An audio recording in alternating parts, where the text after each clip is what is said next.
Hey, what's up guys, it's Venturefarther, and welcome back to My Experiences in Self-Directed Learning, Episode 2. A snappier title is on the way. Today we're going to be talking about why traditional high school doesn't work, and we have a lot to cover, so I'm going to be very quick, I'm going to be very succinct, and I hope that you guys get something out of this. Here we go.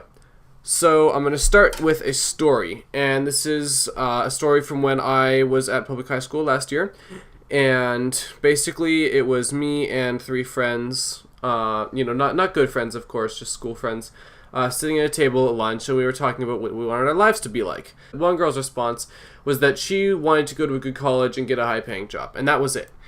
And I just found that incredibly sad, because I think that once you've reached the point where your dream job, as in the thing that you would literally love nothing better than to be doing as a job, is just make a lot of money, I find that sad.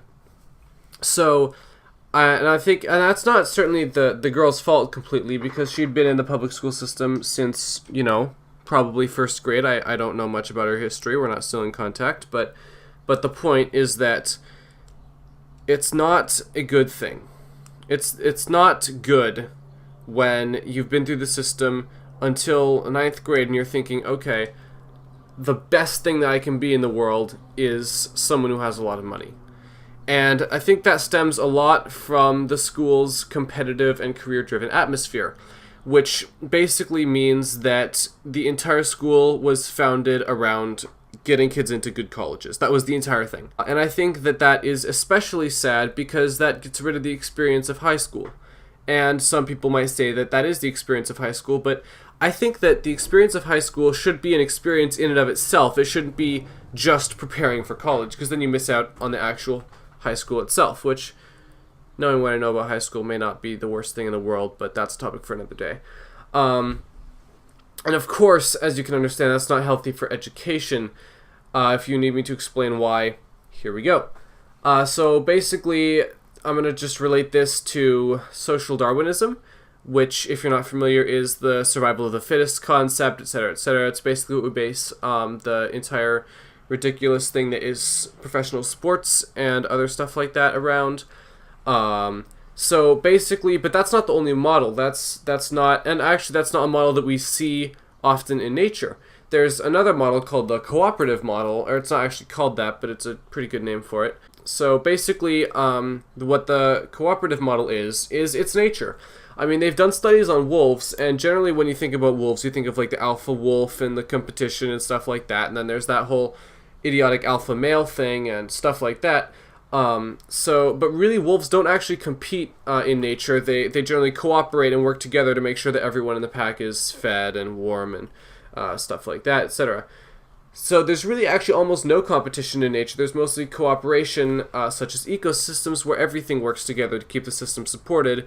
And it's not like a constant battle or a war or whatever you'd think. It's cooperation. The system cooperates for the good of everything. And that's a good model. That's much better than competition. And basically that is also sort of relates back to how school is taught. And when you think about public school, it's generally, or public high school, it's generally like periods, 5 or 6 periods on the different subjects, math, science, English, maybe some other ones, probably, with either no connections or very minor connections between the subjects. And this goes against the cooperation model and the ecosystem model. I mean, think about that. Just how teaching the students basically with no connection, like you're talking about, say, I don't know, biology in science, and then in English you could be talking about, or in history you could be talking about the age of exploration, or the age of discovery. The Industrial Revolution is what I'm thinking of here. And you could easily compare those, talk a little bit about the history of biology, and work those two classes together, like really every subject actually. And I think that would be amazing. And again, public schools also, when you study them, when you study the things that they talk about, include many famous figures such as Churchill and Einstein and Bill Gates, if you're taking a computer class, maybe.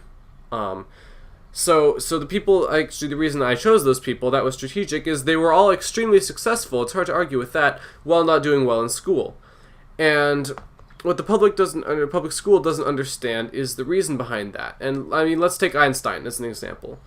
For Einstein, the general thought is that he was working on another level of genius. Like, he was, putting together the atomic bomb. But so there's no reason for him to be, tied down spelling constabulary. And that's probably partially true. But I think the main reason that Einstein is so revered is that he was probably doing what he loved and he'd found his calling. And the most important thing about that is that what schools think is an Einstein only comes along every generation or so. Someone who's insanely smart at something, who's so good at it, who's willing to really focus that perfect formula. But with Einstein, I mean, the truth is that we're all Einsteins. And it was him, in fact, who said that everybody is a genius. And if you judge a fish by its ability to climb a tree, it will live its whole life thinking that it is stupid. So that concludes this week's video on why traditional school doesn't work. Thanks for watching, and please join me next week where I'll be talking about success. Don't forget to like, subscribe, or comment on your thoughts. Goodbye!